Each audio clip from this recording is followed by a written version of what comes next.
What is up, ladies and gentlemen? Welcome back to another episode of Thought Process. I am your host, João Prado, and today I'll actually be talking about something that I wasn't expecting to talk about, but it just came to my head, and it's the impromptu video of the week. So, we'll be talking about my thesis of basically politics in the world today.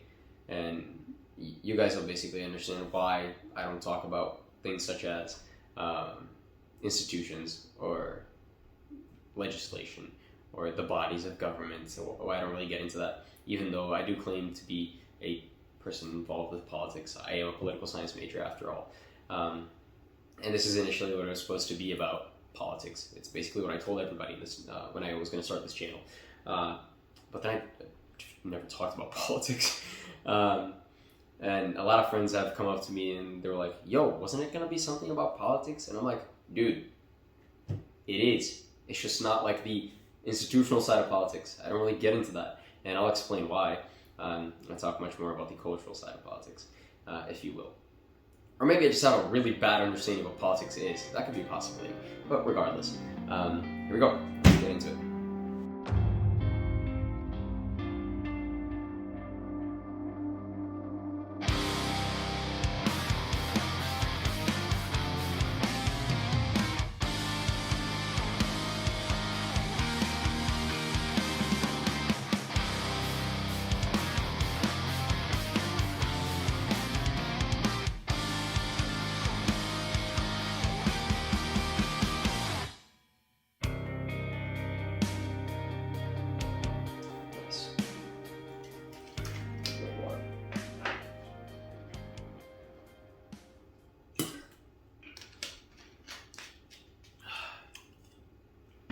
Here we go.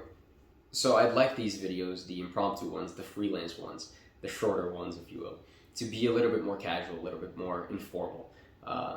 It's still going to be important, but it's one where I don't have the script, so I literally have nothing to base myself off of, so it's just my brain thinking here, and I can get things to be pretty long sometimes.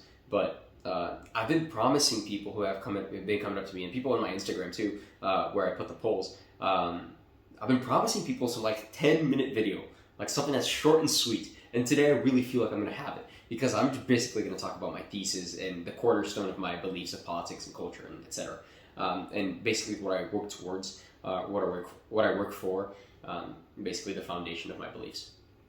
And so my thesis is basically that, and this is the reason that I don't talk about the institutions and legislation and laws and stuff.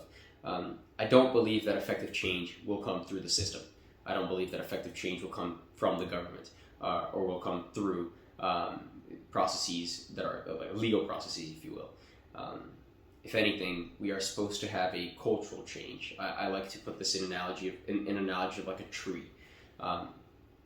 You don't change the tree by changing its fruit. You instead change the fruit and the tree itself by changing its root. And basically the fruit of the people is the government. You know, that's why it's ruled by the people and from the people and for the people. The government and the way that it functions in a democracy is a fruit of the people. So in order for us to change the fruit, in order for us to change the tree, we have to go after the root. And the root is the people. So this is why I talk about reinstating virtue in society, or reteaching certain principles that I find important to people. This is why I go after the masses. This is why I go after the people, because that's where effective change will come from. Now, it's way harder for change to happen because it's a mass of people. We have to build a community from the ground up, and getting people to join and understand and agree with you and work toward the same goals and the same virtues with you. That's something that takes a very long time. It's a very slow process. But it's also the reason that you see when people want to change the culture and want to reinstate new values in the culture and change the people, they don't go after the government. They don't want that. The government can barely do anything. The government can, to a certain extent, induce people a certain way by the messages that they preach and by the statutes that they bring out, but it's a very small contribution to the overall change of the population. When a group wants to overtake the population, what they instantly go after is education, mostly early education and also post-grad, so academia, And media is another huge one, and corporations. So those are the 3 or 4 factors that would impact the mass in the most effective way possible. And then after they overtake that, they start preaching their values and preaching the new virtues that they want to enact in society, which aren't actually virtues. So basically the idea is, why talk about government when I can talk about virtues and when I can talk about morals and impact the people in that way, which will then impact the government. Because again, the people that are in the government and that work the government and that control the government, supposedly, even though I would believe that we are much more in an oligarchy than in a democracy, are supposedly from the people and by the people. So that's the reason that I don't talk about government much, even though I will probably be getting into some government stuff and real politics soon.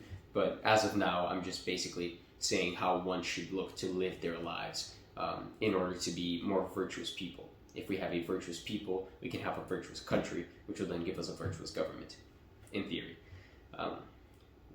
And people are going to ask me, where has this worked before? My answer is nowhere. It's impossible.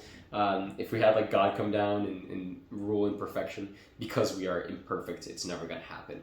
But that doesn't mean that we should stop seeking it, and that doesn't mean that we should stop striving towards it. And this is why I talk so much about the family structure.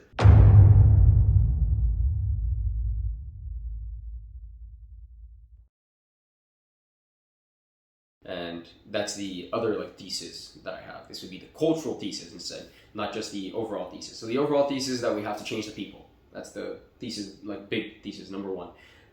Now, if we want the cultural thesis, and if you were to ask me what is the cornerstone of your beliefs, I would say that it's the reinstitution of the family structure.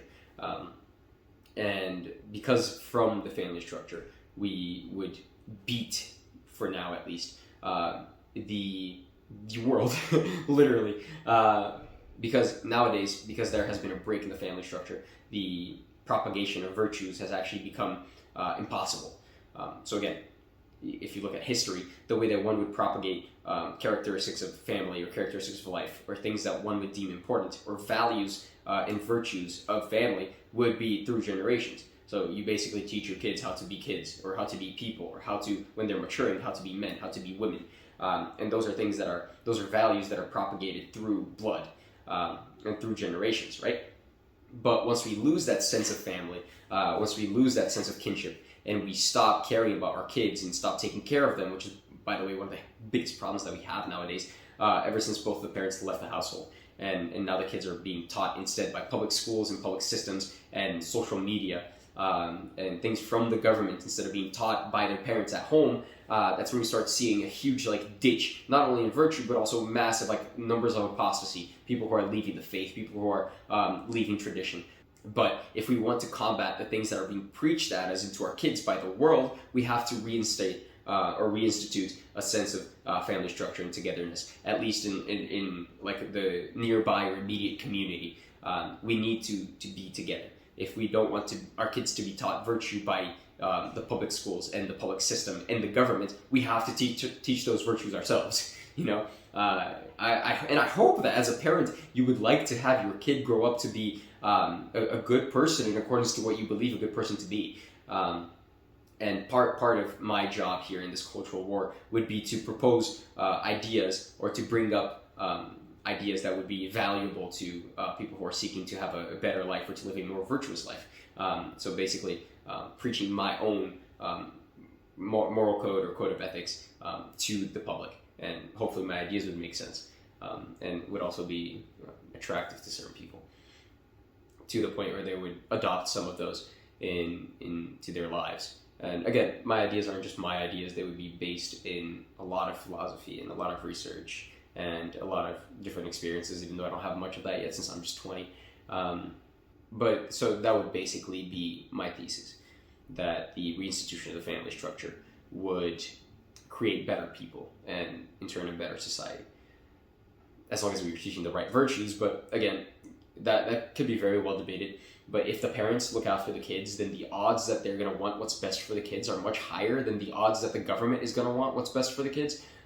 So if you have if you really think that the public sphere cares more about your kids than, or the kids in general, than their own parents. While that may be true in some occasions, because some parents really don't care about their kids, in the aggregate, I would believe the opposite to be true.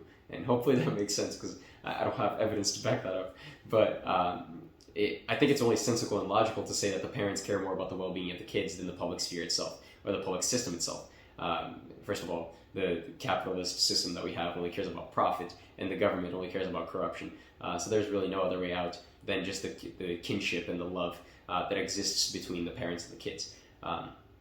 So if we want a prosperous society and a prosperous people, and that would mean people who are not killing themselves at extremely high rates, who don't have skyrocketing rates of alcohol abuse and drug abuse, and who aren't reporting lower and lower rates of happiness as generations go by. If we want to reinstate a virtuous and prosperous society, we have to reinstate the family structure and the right values in that family structure. And so that's what's important to me. That's what I'm trying to do. Yeah. As the outro, you can see that I'm in a different place. I'm at my school now. I came here a couple of weeks ago. It's been going pretty well. It's much better than doing classes on Zoom for sure. I had to do some makeshift stuff. This is a table that we bought at like Walmart at the beginning of last semester. And now I have a completely different scenario. This is my computer. I got some nice speakers here. Very good. I gotta get some like stands for them to go a little bit up. And I hope that this TV is not like producing any flares or stuff, or any weird like reflections. But this is my plant. I asked my girlfriend to name this plant, and we couldn't come up with a name for it. I would name the plant, but I want her to name it. But if she won't name it, then you guys should name it.